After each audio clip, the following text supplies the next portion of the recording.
So, I have a new little toy. Got myself a selfie stick. So, excited about that.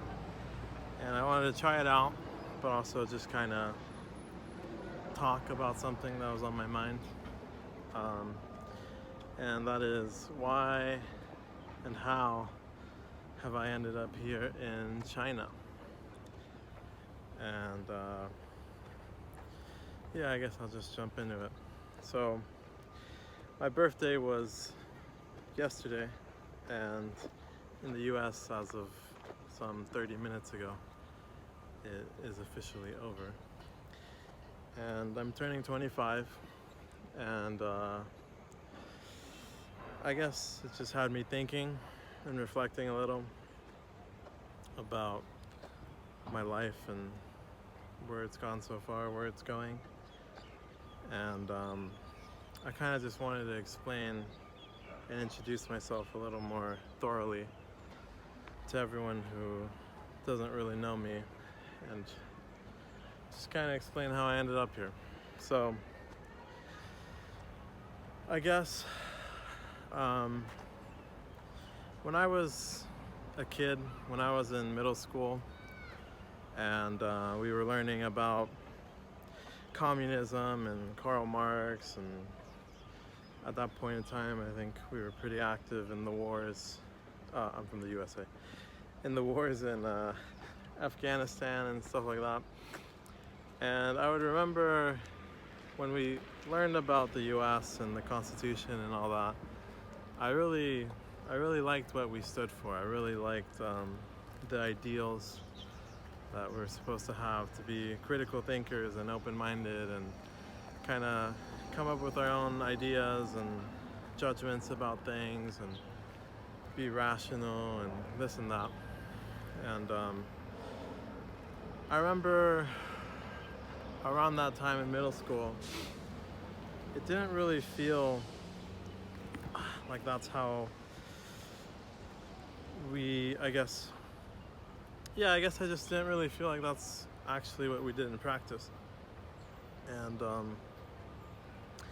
I remember a lot of people would say a lot of inappropriate things about Muslim countries and the Middle East and just make really derogatory jokes and stuff. And I guess I've always kind of been a sensitive person, and I hated conflicts from a very young age.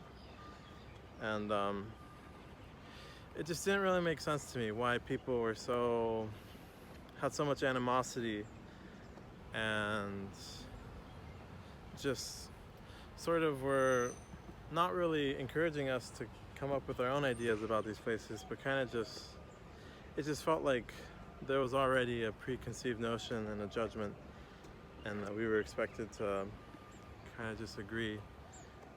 And so I remember learning about communism and Karl Marx and stuff, and there was definitely an undertone of like, oh, like communism bad, like China bad, Middle East bad, US great, US number one, US is the best, blah blah blah. And I didn't think about it too much until I was older, but I realized that something that's very important to me is actually experiencing things for myself and making my own judgments about things and about people and about places. And even in just my own personal development, trying to grow as a person, I realize like almost every time that I'm judgmental or hateful or resentful of someone or something someone does or how people act or just groups of people, I mean, whatever it is, it almost always is just the case that there's some sort of jealousy or insecurity that's kind of the root of that. And I think it's similar at a larger scale. I think a lot of people, we want to feel purpose, and we want to feel like we belong. And I remember for many years in high school, I would be very observant of bullies, and I just couldn't wrap my head around why people would be just such assholes, and what must have happened for them to be that way. And then I would learn later, and I would feel more sympathetic, because I would learn they had a very poor upbringing in their household and stuff like that. And I think there's always reasons and context to why people and places are the way they are.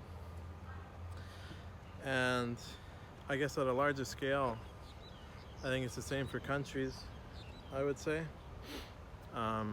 In college, I studied global studies, kind of like international relations.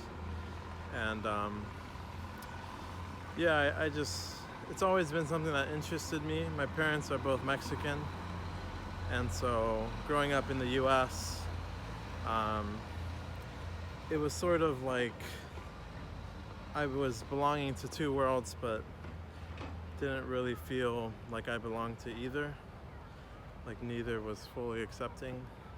And I guess I've just always had an interest in like different perspectives, and I think a lot of people didn't understand Mexicans and Mexicans that were coming to the US for a better life and better opportunity. And I guess I realized more recently in life that something that's important to me is to bring more understanding to the world, and to help people get more interested and more open-minded about I guess coming up with their own ideas about places, and also just being skeptical and challenging the notions, like the common notions you're always hearing. And yeah. And so I guess a big part of me coming to China, or at least a factor of me coming to China, was I wanted to come and see for myself, like, what was it actually like here. Growing up, I always loved Chinese food. That was definitely a factor as well. But I wanted to get a sense of what it's actually like here. And I had watched some videos on YouTube about like teachers in China and stuff, and I had a friend who went to teach English in Korea, and he was basically the inspiration for me coming to China, because I realized it was a very real possibility. And a lot of the other people in the friend group would kind of just dog on him and kind of tease him and be like, why are you going to Korea? Like, you're crazy, like what the heck, like blah blah blah. And I thought it was really cool that he was going, and I've always wanted to travel more. When I was young, I didn't really get to travel. The first time I traveled was with a friend to a national park in Utah, and that was in like 9th, 10th grade. And that was a very foundational experience, and I realized I really love traveling and just seeing what life is like elsewhere and this and that. And I was very interested in traveling, and seeing my friend go and just go through the whole process of wanting to go to China, or wanting to go to South Korea, and then like signing a contract, and then planning his flights, and then actually flying out and getting settled in. It was inspirational. And I was realizing, like, wow, that sounds really cool. Like, I would want to do something like that. And for a while, I just kind of thought about it. It was just in the back of my head and my consciousness. And then COVID hit. And, well, COVID had already hit at that point, I think. But as COVID was going on and quarantine was going on in the States, I was just in a really bad place, as I think a lot of people were. I was very, very overweight. My mental health was horrendous. I was in a relationship that was just falling apart, and I was just realizing I had set so many intentions for myself to go out and do the things I want to do and to dream big and follow my dreams. But with COVID, it makes it feel hard, and it makes it feel impossible. And I just kind of gave up, just slowly, silently, just kind of dwindled away. And at some point, late into COVID and quarantine, I realized like I can't keep living like this. Like, I mean, it must have been like a year or 2 years, like 2020, 2021. I remember I turned 21 during quarantine, and before I knew it, I was 22. And what had I done? I mean, I didn't even go to a bar. I didn't even drink. Didn't even have my first drink, my first alcoholic beverage, which I'm alright with because I don't really drink. But the point being, I felt like life was just passing me by, and these milestones were just not happening. I mean, nothing was happening, and I just couldn't take it anymore.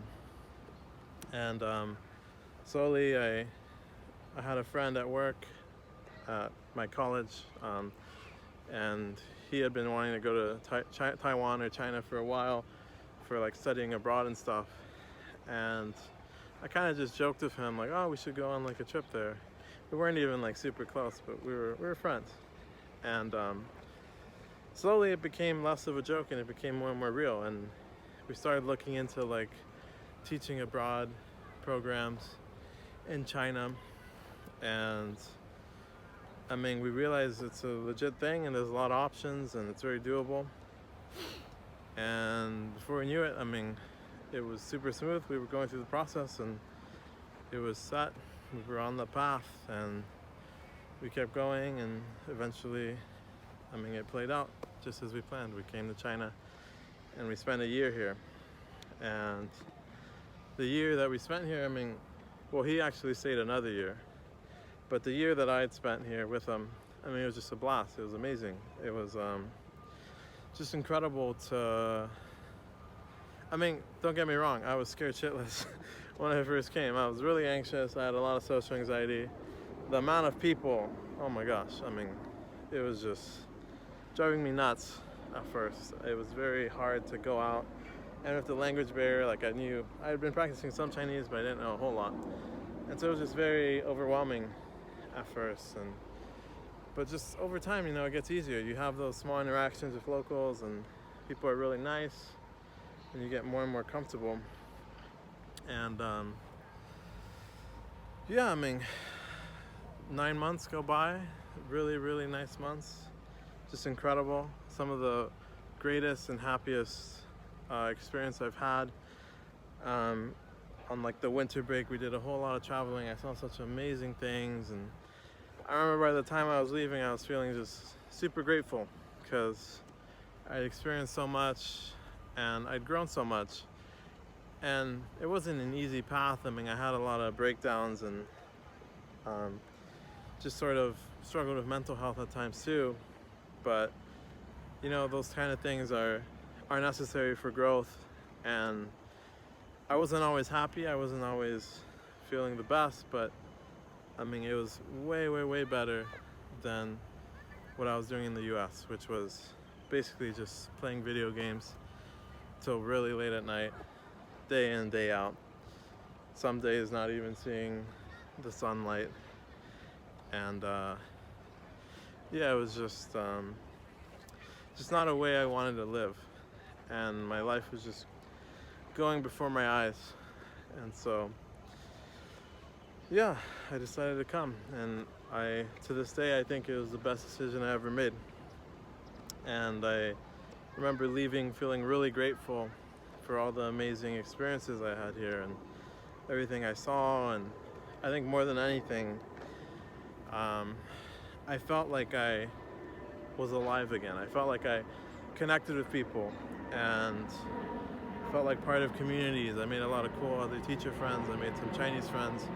And when traveling, I made even some like random friends in random cities. And the most foundational one was when I went on a solo trip to a city called Shaoguan in China. And I went by myself, and at that time I was chasing a whole lot of different things, just wanting to be very fit and physically fit and this and that. And I remember I was just feeling a bit overwhelmed, and I was walking along a river and I decided to just sit down at a pagoda. And I sat down and I just thought.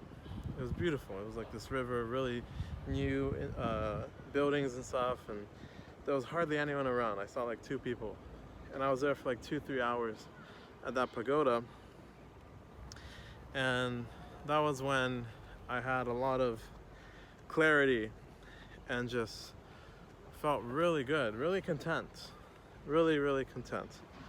And I hadn't felt that in a very long time.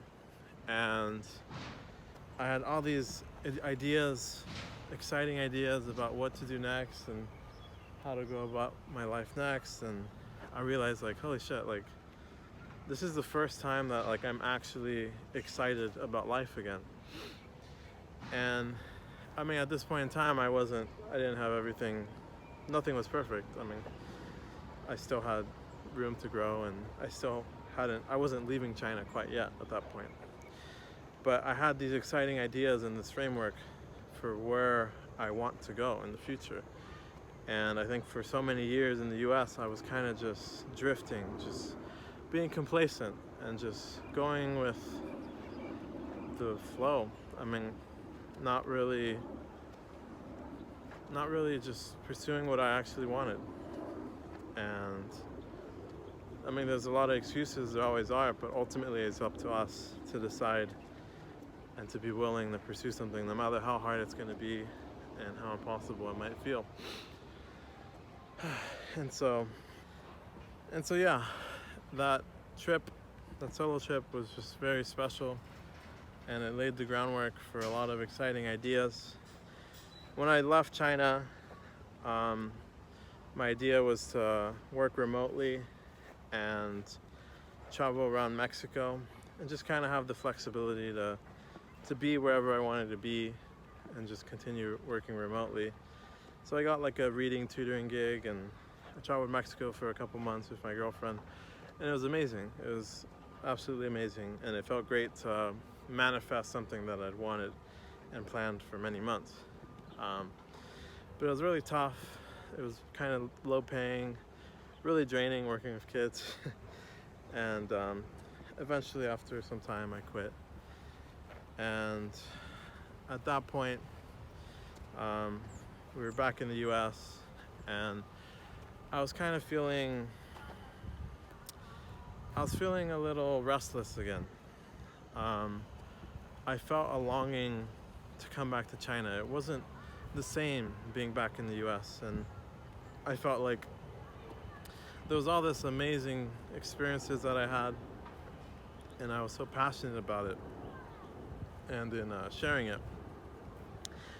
And you know, like my family, my friends, probably a lot of you might be watching, I love you all, but I feel like it's very hard to actually connect with people, and no one's like as excited as you, and it feels like it just doesn't really resonate with them as it does for us. And it felt a bit isolating, and I just didn't quite feel as good as I felt when I was here in China. And I just had a longing to go back. And yeah, I mean, basically, long story short, I came with my girlfriend again after we spent some time doing the US holidays and the Mexican holidays, like Christmas, New Year's in North America. And then I came here to spend time with her and her family here for the Chinese New Year's, which works really well. But yeah, and it's been amazing being back. And I'm currently in Shenzhen, which is where I taught for a year last year. I hadn't been back in about 9 months. It's raining, so I'm gonna go chill over here. But it's been amazing seeing all my old friends and people that were a big part of my life when I was here in China. And I mean, it's had me thinking and reflecting. And at first, I'm really into music. My favorite band is this band who you see me wearing all the time, the Tesseract. Shout out to Tesseract. And so at first, I was really into pursuing music because that was something I was very passionate about earlier in my life. and I started pursuing music again, and I was doing that in the US, starting to record some of my original songs and stuff. And that was kind of the start of like pursuing my passions and making a conscious effort to really dream big and take those little steps every day, be consistent, and not be afraid anymore to dream, to put myself out there and to believe in something. And so I started out with that, and that was a blast. It was cool. But then it just kind of kept going, and my girlfriend was encouraging me to try vlogging, because one of the things about traveling is if you're doing it for a long time or like full time, it can be kind of draining. It can almost become like other vices, or like in the sense that traveling, there's different types of ways to travel. And for some people, traveling might be going out and just seeing the coolest landmarks, and maybe even staying at a hotel or like a resort or a spa or stuff like that. And I mean, personally, that's just not my style. But I understand it too. I mean, I've definitely had times where I go to Airbnbs or just have a nice like vacation, just a nice break, kind of indulge. But the thing about indulging is the more you do it, the more you need to kind of feel that same hit. You get desensitized. And when we were traveling Mexico, it was great, and it was a good mix because we were meeting a lot of locals and making connections and stuff like that. And that was amazing. But then when I was here in China with my girlfriend's family, we did a road trip where, I mean, as the foreigner, I have decent Mandarin skills, but still not enough to hang with the natives and like kind of understand everything. So I'm kind of at the will of, like, at the capacity of my girlfriend to be able to translate stuff for me and this and that. And I just felt like I was kind of just existing and floating, and I realized I wasn't really engaging with people. I wasn't talking to locals as much because I was just kind of following their lead. And something I'd been thinking about for a good while at that point was how to bring purpose to traveling. I wanted to find a way to travel but still have an impact and still help people. I felt like there was a lot that I was experiencing and seeing, and for me personally, I mean, I really like watching some like travel vlogging, like on YouTube and stuff. One of my favorites is this channel called Sabbatical Tommy. Shout out to them too. And he's a big inspiration for how I like to do my videos. But you know, I realized like a lot of those channels, like those videos, they were definitely a stepping stone for me to get out there and explore more and to be interested and, you know, even just aware. Sometimes we just have no idea what life is like in certain places. And it's hard to. I mean, it's a huge, huge, huge world. But, you know, that kind of content helped me and was very interesting to me. And I realized, you know what, like, I'm my own person. I have my own style. I have my style of where I like to go and what I like to do. And there's no reason that I can't do the same, that I can't start vlogging and seeing what happens. I mean, I don't have to be insanely successful. I don't have to blow up. I don't have to be viral, this and that. But there's a lot that I can, I guess, learn and also share with the world. And I assume most of my target would probably be fellow Americans back home in the US. And you know, the US is a country that is a massive, massive place, and a lot of people never leave the country, sometimes never the state. And there's a lot of barriers. It's understandable. It's expensive to travel. But it's also mostly expensive to travel in the US. I mean, I'm staying at a hotel that's like $11 a night out here. And it just makes me not want to spend $1 when I'm back in the US, because it just hurts. I go out for sushi and I spend like what I could live on for like a week out here, you know? And so, anyways, basically, there's a lot that I know I can share and that I want to share and I want to leverage and show the world. And that's kind of been at the core of why I've started vlogging, and also just, yeah, I mean, it's been an amazing journey so far. It's been like a week, I know that, but I already feel so much better, and I couldn't have imagined it to go this way. I mean, I was expecting vlogging to just be just a hassle and just feel like I'm just not being present and just all these things. I had all these ideas of how it would be like, but as with most things in the mind of a perfectionist, it's never how you think it's gonna end up. And it's the same with traveling. You might have a certain idea of China or any other place, any country, Mexico, whatever, but it's always gonna be different on the ground, and we're all different people, we all perceive things differently, we all have different temperaments, and you know, it's not about just accepting my perspective or my views. I just want everyone, I think the world would be a better place if people took more of an effort to come up with their own views, their own ideas about places, because a lot of times, most of the times I think, especially or particularly when it's something judgmental or resentful or hateful about a place, some sort of prejudice, I mean, it's almost always, I think, going to be the source of something else, insecurity, or maybe you're seeing people do things that you wish you could do or you want to do yourself. And I'm sure it's going to even be the case with this video. I wonder if I'll get some hate. Haven't gotten any hate yet, but you gotta get some hate if you're doing something you care about. And so, oh man, it's raining hard. So yeah, I've been rambling for a good amount. I'm hoping it's made sense. It's also raining really hard, but I want to show you guys something a little neat before I leave off. Me and my friend from back home, shout out Harutsun, we like a saying called, well, if you play Minecraft, you also know.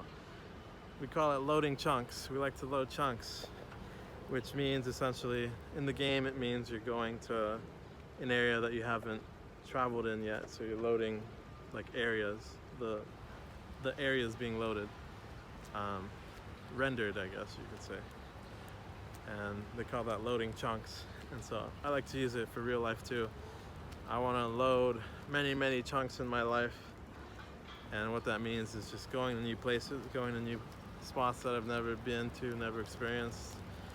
And I mean, even now I am currently in a place that I've never been to. This is a part of Shenzhen I've never explored. It's kind of right by the sea, right by the port. But yeah, and it's really neat. I mean, maybe this will be the thumbnail right here. Who knows? But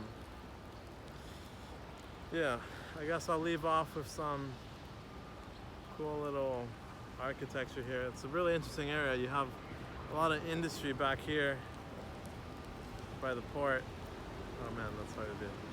And then you have some historical buildings right here. And look at that, you have Tesla right there, which is fascinating.